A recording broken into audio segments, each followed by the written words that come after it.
Bienvenidos sean al espacio de lecturas comentadas, La Tlacuachita Ignorante. El día de hoy, el doctor Alfredo Sánchez Carballo nos va a presentar la lectura de Psicología del Mexicano, descubrimiento de la etnopsicología del autor Rogelio Díaz Guerrero.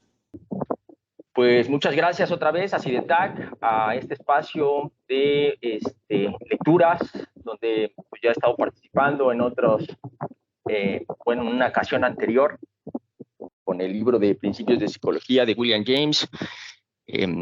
Y yo pues agradezco la atención que me dan siempre y este proceso de divulgación del conocimiento sobre todo. Y en esta ocasión voy a estar presentando de manera muy general, porque este es un libro seminal, digamos, para reconocer cuáles son estos aspectos de la psicología del mexicano. Vamos a estar viendo un poco sobre eso. Les voy a indicar de qué va esta obra, algunos de sus principales de las principales aportaciones que ha dado a las ciencias del comportamiento y en especial pues a lo que se puede denominar pues la psicología del mexicano y también una psicología inclusive latinoamericanista. Bueno, entonces, para los que no sepan, Rogelio Díaz Guerrero escribe esta obra, Psicología del Mexicano, descubrimiento de la etnopsicología. Rogelio Díaz Guerrero pues, es mexicano, nace en Guadalajara, Jalisco, se desempeñó muchos años como profesor, investigador en diferentes instituciones, pero en realidad pues el gran aporte pues, lo hizo estando adscrito a la Universidad Nacional Autónoma de México. Siempre fue un investigador incansable, miembro honorable de diferentes organismos a nivel nacional e internacional. Y yo he leído algunas de sus obras, algunos de sus artículos, que son muchos, como aquí pueden ver. Publicó más de 484 trabajos que aparecieron en diferentes revistas especializadas, en inglés, en español, en otros idiomas también. Y siempre, como les decía, ha sido fue un investigador incansable. Yo lo denomino, hasta cierto punto, leyendo su obra, lo puedo clasificar como un psicodinamicista empírico multidisciplinar. Ya veremos en algún momento dado por qué yo le adjudico esta etiqueta. Escribió 65 capítulos de libro, fue autor o coautor de más de 30 libros. Sí, en los principales, que es uno de tantos, el que vamos a analizar hoy, Estudios de la Psicología del Mexicano, hacia una teoría histórico-biopsicosociocultural del comportamiento humano. Pues, también es una obra muy importante. Y una continuación del libro que vamos a exponer hoy de Psicología del Mexicano es que se denomina Bajo las garras de la cultura, Psicología del Mexicano, en un, digamos, capítulo complementario, ¿no? Casi 40 años después de que publica Psicología del Mexicano. Siempre que nos acerquemos a leer un libro, la recomendación es saber el contexto en el que se ha escrito o desarrollado tal o cual obra. En este caso estamos hablando de Psicología del Mexicano. En los años 60 fue publicada esta obra. Esto no significa que específicamente fue escrita en ese año, sino que Díaz Guerrero ya venía compilando muchas experiencias de lo que se estaba viviendo y experimentando a nivel mundial en esa década tan convulsa. Y aquí yo rescato algunos de los elementos que posiblemente dieron paso para que Díaz Guerrero intentara esta propuesta teórico-conceptual y empírica. En los 60 pues ocurrió la aprobación de la píldora anticonceptiva, la revolución sexual, la segunda ola del feminismo, la construcción del muro de Berlín, la crisis de los misiles en Cuba. No recordaremos, los que hemos estudiado historia, y los que vivieron en esa época, pues recordarán la crisis que hubo con todo la llamada Guerra Fría. También en Estados Unidos, el movimiento por los derechos civiles, liderado por una figura muy importante como fue Martin Luther King. Los movimientos sociales estudiantiles, las diferentes revoluciones que estaban ocurriendo en los años 60, la primavera de Praga, el mayo del 68 francés y pues también lo que sucedió en octubre del 68 en México. Y para, digamos, coronar esa década en el 69, pues llega el ser humano a la luna. Entonces, todos estos acontecimientos, por supuesto, que influyeron, estoy seguro que influyeron en la visión y en la obra de Díaz Guerrero. Bien, las influencias de la psicología del mexicano de Díaz Guerrero, pues abreva principalmente de 4 obras, pero este libro específicamente dialoga con un en especial que ahorita voy a mencionar cuál es. Para los que los que les interese este tema de una psicología más transcultural, una psicología social, más que experimental, pues pueden ustedes acercarse a obras que fue de las que toma referencia Díaz Guerrero, El perfil del hombre y la cultura en México, de Samuel Ramos, en 1934, Imagen del mexicano, de Gómez Robleda, en el 48, El mexicano, Psicología de sus motivaciones, de Santiago Ramírez Sandoval, en el 59, y por supuesto con la obra con la que dialoga, y esto a mí me parece muy relevante y muy atractivo poderlo discutir, es con El laberinto de la soledad y la propuesta que hace Octavio Paz, ¿no? en esta obra, el laberinto de la soledad, y con una cuestión muy específica, y a partir de esto, Díaz Guerrero pues dice, pues vamos a comprobar si la hipótesis que plantea Octavio Paz en El laberinto de la soledad acerca de una visión de lo que significa ser mexicano, vamos a comprobar si esto es si podemos aceptar o no esta propuesta. Posiblemente Octavio Paz se había equivocado y Díaz Guerrero pues intenta con datos empíricos y haciendo un análisis muy completo, multifactorial, responde a lo que Octavio Paz plantea en El laberinto de la soledad. La obra de Díaz Guerrero se conforma de 4 dimensiones básicas. En primer lugar, su adhesión a la psicología transcultural, como reacción a la psicología etnocéntrica dominante, a una psicología más bien individualista, experimental, de corte europeo totalmente, y también en ese momento pues, la influencia de la psicología norteamericana. Otra de las dimensiones que Díaz Guerrero intenta proponer con su obra es su interés por construir una psicología del mexicano, ¿no? Proponerla como un gran bloque de análisis multifactorial que le permitiera no solo a él, sino a sus colegas y generaciones futuras, inclusive hasta este momento, comprender cómo es que se ha alimentado esa raíz del ser mexicano. Otra de las cuestiones que otra de las dimensiones que es relevante entender en Díaz Guerrero es la orientación hacia la comparación culturalista. Bueno, cómo se ve, ¿no? Intenta también responder o cómo percibimos o cómo se percibe el mexicano desde su dimensión sociocultural a partir de la comparación con otras naciones. La estadounidense, por supuesto. Y finalmente una dimensión de una propuesta para establecer una etnopsicología, que al final voy a dar algunos matices nada más de qué significa esto, o psicología de los diversos grupos nacionales. Estos 4 rasgos se entrelazan y forman un todo coherente, ¿no? Esto es lo que dice Alarcón, que ha escrito un ensayo interesante sobre los aportes de Díaz Guerrero a la psicología mexicana y latinoamericana.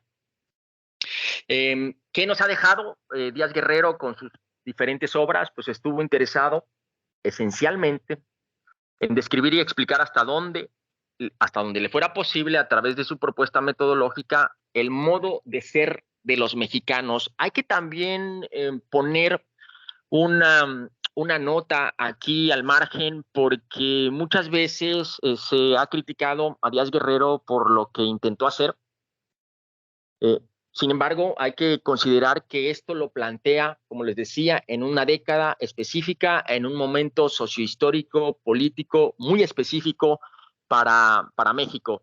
Si esto aplica a este momento en el que estamos, tendríamos que hacer quizá replicar alguno de sus análisis, algunas de sus propuestas, y quizá ahí ya también podríamos establecer o extender una crítica a lo que propuso en ese momento. Podríamos decir, en este primer legado que rescaté, es que el mexicano pues está transformándose continuamente y no es el mismo mexicano de los años 60, 70 a lo que estamos viviendo en estas dos primeras décadas del siglo que nos acontece. Otra de los aportes de Díaz Guerrero fue que la pregunta fundamental desde la que Díaz Guerrero basa sus estudios es cuáles son las características que posee el ser humano que habita en un contexto sociocultural específico. Si bien él se centra y aprovecha el carácter del mexicano, también junto con otros colegas se encarga de rescatar algunas características de otras naciones, como les decía, inclusive pues hacer una comparación entre mexicanos y estadounidenses, japoneses, yugoslavos, etcétera. Muy bien, les decía cuáles son este punto de partida o los puntos de partida que toma Díaz Guerrero para hacer esta propuesta de la psicología del mexicano, pues es discutir la afirmación que hace Octavio Paz, donde en el laberinto de la soledad, quienes hayamos leído, revisado ese libro, publicado en 1950, Octavio Paz alude a dos aspectos muy, muy interesantes desde un punto de vista hasta poético, que es la soledad y el complejo de inferioridad del mexicano.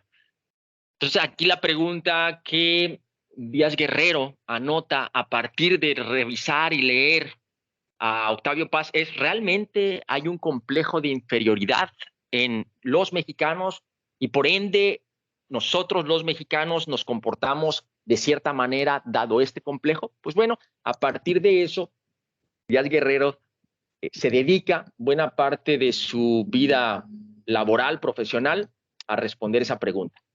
Lo que Díaz Guerrero encontró es una actitud que engloba al mexicano como un sujeto que valora la colectividad familiar más que su relevancia individual. Es decir, Díaz Guerrero prácticamente le responde a Octavio Paz y le dice, pues no hay como tal un complejo de inferioridad, lo que hay es una intención de llenar esa soledad a partir de la reunión o la consideración relevante de la familia como el aspecto fundamental que sostiene un carácter específico del ser mexicano.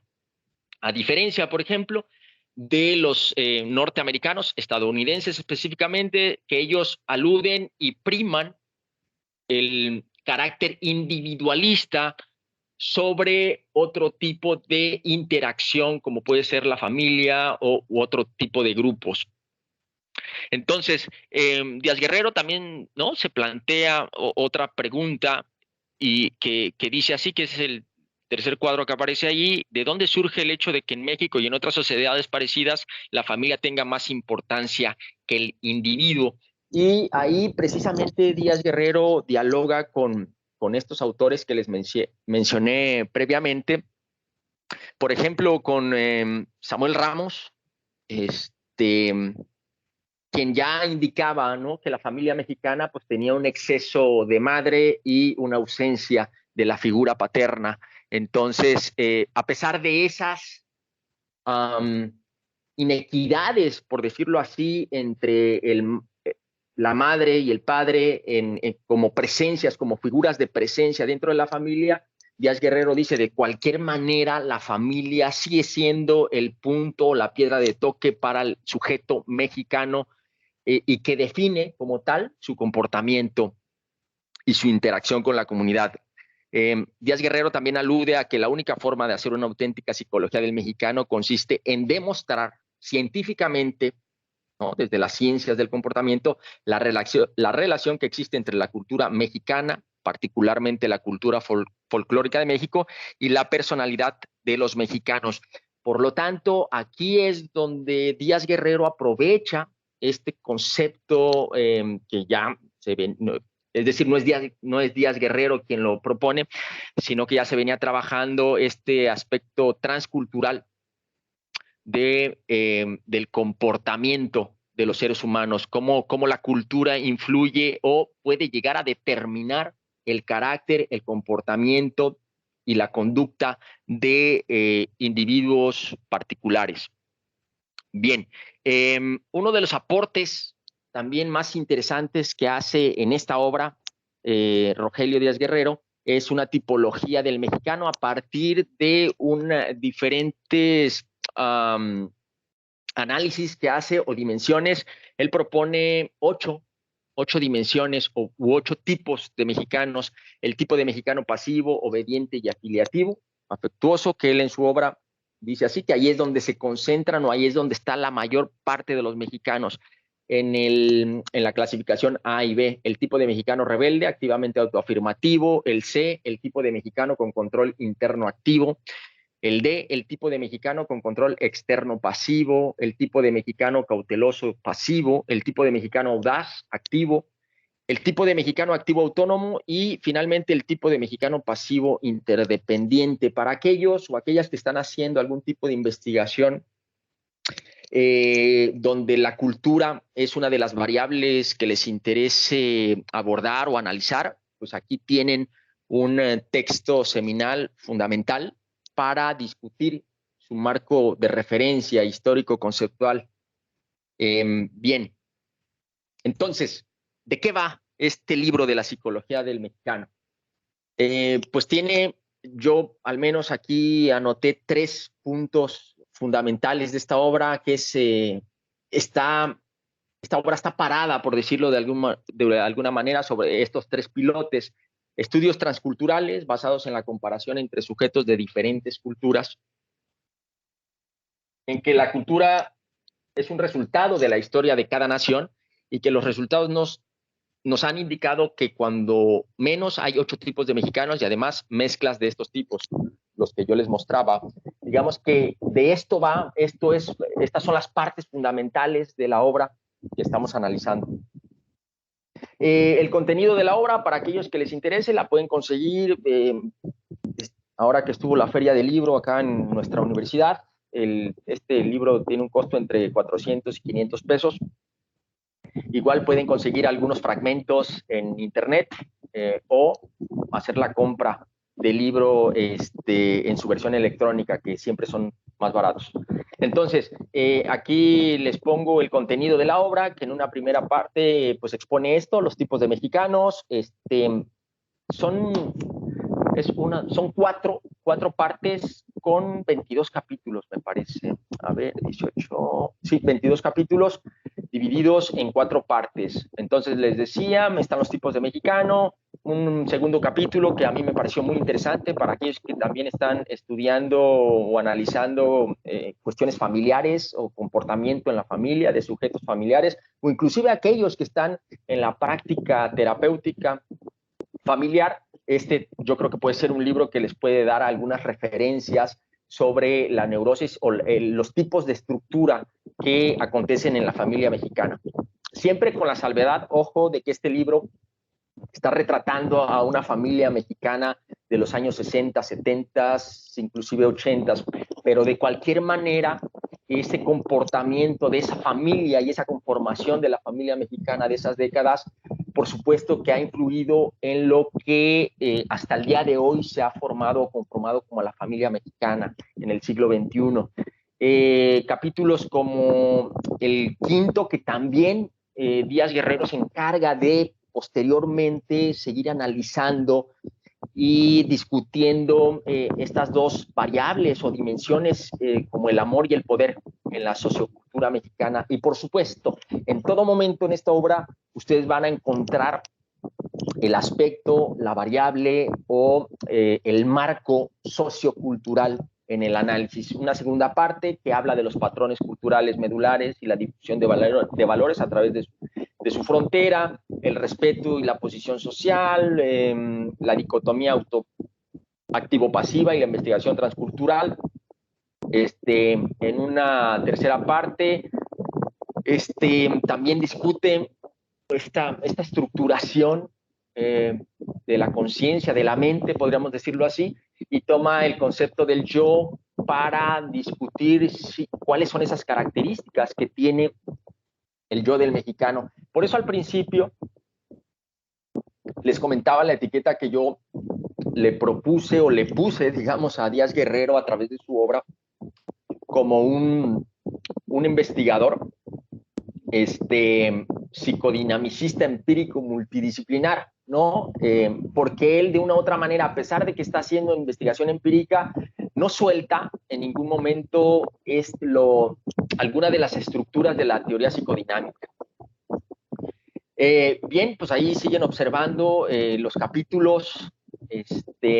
Algunos de esos capítulos también cabe señalar que fueron una reunión de algunas de las conferencias que él estuvo dando en diferentes partes de México y del mundo, por supuesto. Y a los que les interesa esta parte de la etnopsicología, la cuarta parte se dedica exclusivamente a discutir esa propuesta de análisis del carácter mexicano y cómo la etnopsicología podría erigirse como una alternativa o una puesta en escena para discutir lo que estaba ocurriendo con la psicología experimental de los años 60, 70, una respuesta también al conductismo y a la psicología norteamericana. Y comienza a hablar también, esto es muy importante, siempre que nos acerquemos a una obra, les comentaba, saber a quién le está hablando quien escribe la obra y cuáles son sus posturas teórico-conceptuales. En este caso, pues sí está dialogando contra esa psicología individualista y toma algunos aspectos ya de manera muy clara de la antropología social y de esa sociología que se desarrolló desde los años 30, 40 de la Escuela de Chicago, donde el interaccionismo simbólico comienza a tener una relevancia y comienza también a permear algunas de las mesas de discusión en la psicología y sobre todo en la psicología social. Bien. Entonces, continuamos respondiendo esto, ¿no? ¿De qué va la psicología, esta obra de Psicología del Mexicano? Y al menos el capítulo 2, no voy a mencionar, por supuesto, todos los capítulos por cuestiones de tiempo, donde habla de la estructura familiar mexicana que se fundamenta en dos proposiciones principales: la supremacía indiscutible del padre, la figura paterna, aunque a veces está ausente, el padre se mantiene allí como un significante para la cohesión o inclusive la destrucción de la propia familia, que después, ahora con esta discusión sobre el patriarcado, yo creo que este sería un material muy interesante para poder analizar. Y en un segundo punto, el necesario absoluto autosacrificio de la madre, ¿no? El machismo. Y aquí precisamente Díaz Guerrero está dialogando con esta propuesta que les decía al principio que hacía Samuel Ramo, ¿no? La ausencia del padre y el exceso de la madre en la estructura familiar mexicana.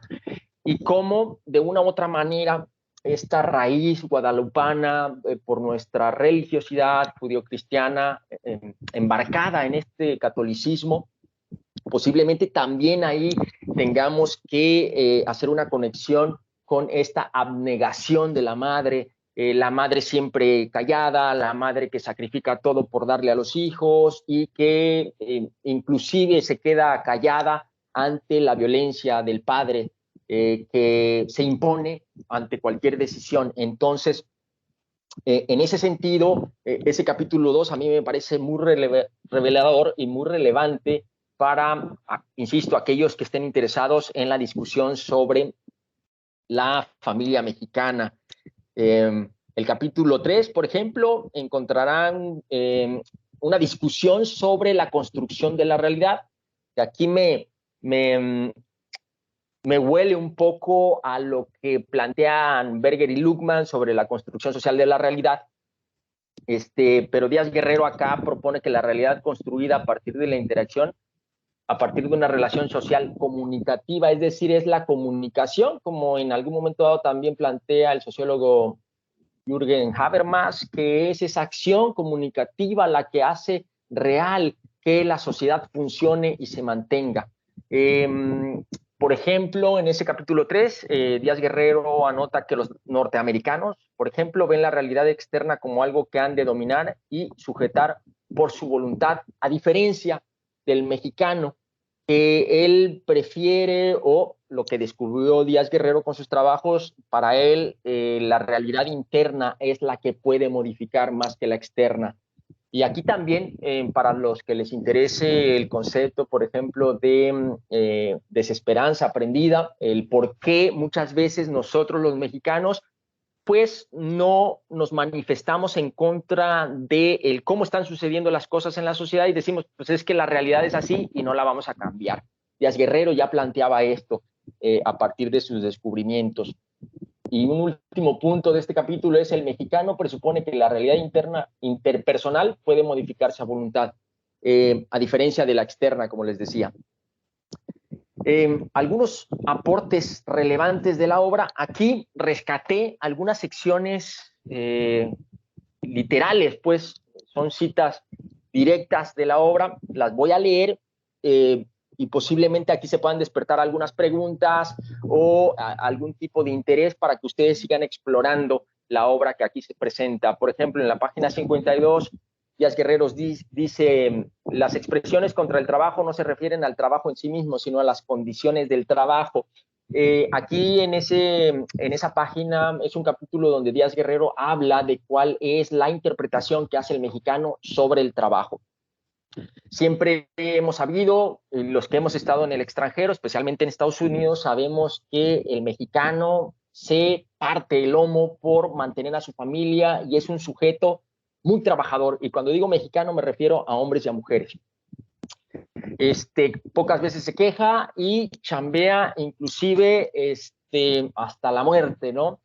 En otro de los puntos que discute Díaz Guerrero, dice en el segundo recuadro que tienen ahí, dice que por fin percibamos al ser humano en acción dentro de su contexto histórico sociocultural, en su entera psicoecología, es decir, en cada uno de sus ecosistemas. Esta propuesta, esta afirmación la hace precisamente Díaz Guerrero para discutir esa psicología individualista, criticando un poco a esa psicología experimental que aísla al sujeto para poder analizar algunas variables que puede intervenir, ¿no? Una psicología mucho más de corte metodológicamente positivista. En el tercer recuadro, Díaz Guerrero indica que se procura entender de manera cada vez más clara la influencia de los factores estructurales sociológicos en el desarrollo de la personalidad. Más adelante hay otra cita donde él propone que al menos en toda investigación en psicología se deban de considerar por lo menos 4 aspectos o dimensiones específicas. Y finalmente en la página 239 se indica que toda psicoterapia, para que vean también la magnitud, ¿no?, de la obra, abarca cuestiones culturales, se mete a discutir sobre la psicología experimental, enfrenta un poco ese aspecto de la prosa de Octavio Paz, pero también habla sobre la psicoterapia. Y dice: toda psicoterapia que respete a los clientes, que respete a los terapeutas y que desee considerarse como científica, es decir, que establezca de antemano las relaciones que le permitan en alguna forma pronosticar el impacto que la intervención tendrá sobre el individuo y sobre la sociedad en general, tiene que fundamentarse en una teoría comprensiva de la personalidad. Esto es lo que proponía con todo el trabajo y toda la discusión que hizo en este libro Díaz Guerrero. En la página 241 encontrarán otra cita donde Díaz Guerrero dice: en mi opinión, tanto en la psicoterapia como en las teorías de la personalidad debemos dejar de poner excesiva atención que hasta ahora se ha puesto en los procesos biopsicológicos, es decir, en los procesos psicodinámicos, cognitivos y conductuales de los individuos, que yo creo que es lo que hemos estado haciendo, ¿no?, o lo que están haciendo muchos colegas en el ámbito de la terapia individual. Y continúa Díaz Guerrero: creo que aún el enfoque multifacético le falta suficiente realidad. No vamos a obtener cambios persistentes en el comportamiento de los individuos con solo manipular estos procesos. Las no raras recaídas de las personas admitidas en los procesos de psicoterapia seguramente nos demuestran que hay varias otras cosas que tomar en cuenta. Y esto se conecta con la página 242, donde él dice, ¿no?, también una de las posibilidades que se podrían hacer en una psicoterapia que tome en consideración una metodología de investigación, ¿no? Enfocada o que tenga como una herramienta, un aspecto científico, es que, bueno, él decía, opino, y casi imploro que se dediquen cada vez más intereses y estudios a todos aquellos procesos que puedan enseñarnos cómo incrementar la responsabilidad personal consigo mismos y con los demás, la pareja, la familia, la comunidad, la ecología, la sociedad, la progenie y la humanidad. Es decir, aquí también le está respondiendo un poco a esa psicología individual experimental, porque el sujeto se le aísla y no se le pone y expone en su interconexión con otros elementos de la estructura social.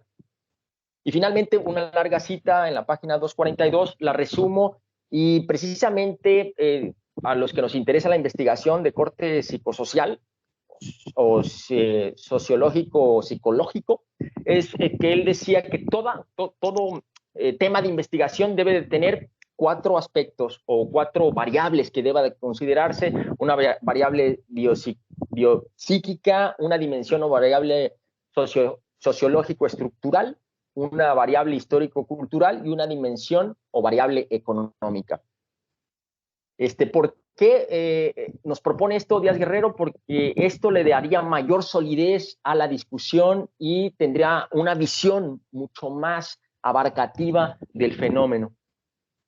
Bien, algunas conclusiones que yo rescaté como una intención para dejar unas puertas abiertas para que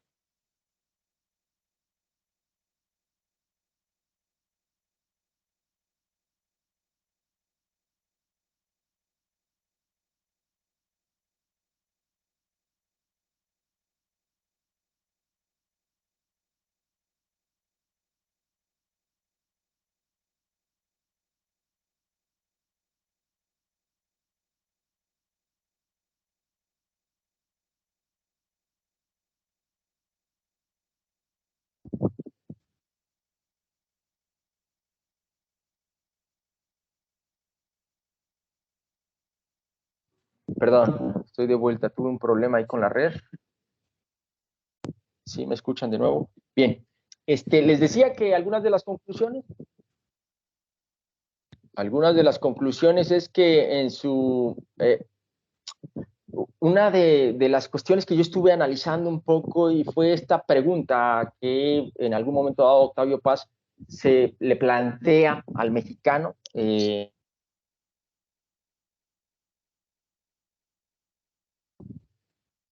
Perdón, lo describe como un cometa de jade, ¿no? De manera poética.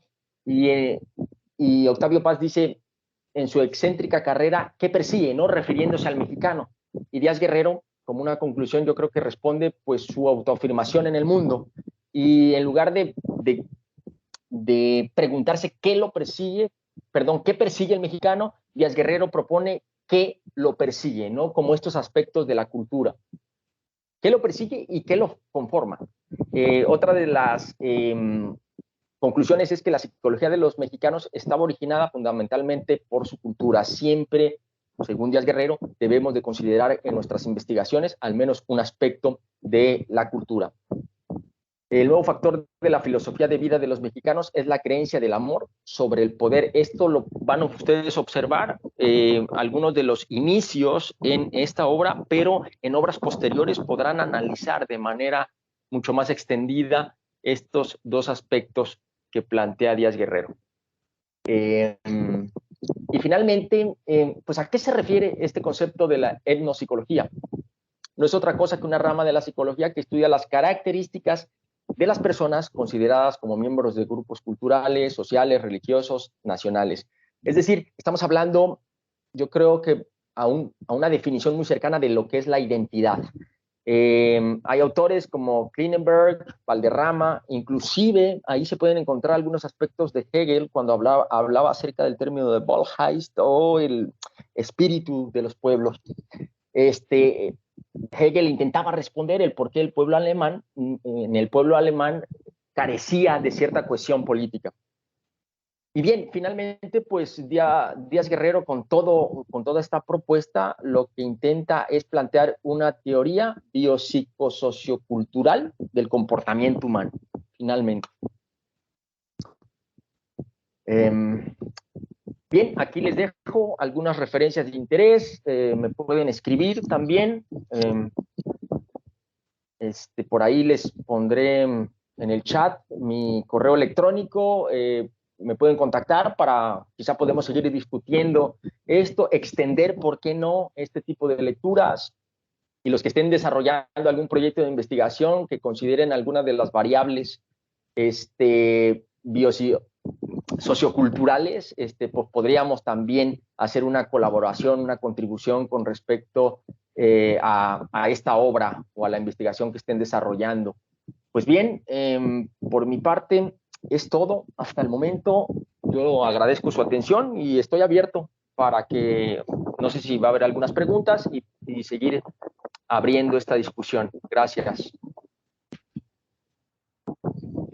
Sí, muchísimas gracias, doctor. Siempre sus contribuciones son muy valiosas.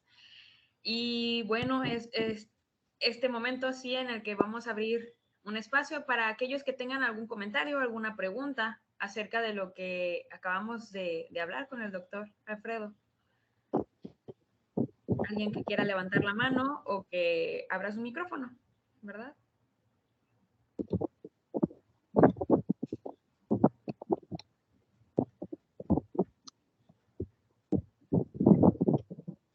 Creo que hoy no estamos participativos. Entonces, bueno, doctor, ¿algún comentario que quisiera dejar, alguna reflexión? Pues finalmente, siempre este tipo de textos para los que estamos estudiando psicología son relevantes, más allá si estamos o no cercanos a estos temas, no, son obras abarcativas, globales, y que es importante que sigamos tomando en consideración. Ahí puse mi contacto en el chat, entonces serán bienvenidos sus comentarios, contribuciones futuras, y pues podemos discutir al respecto. Gracias, Rosa.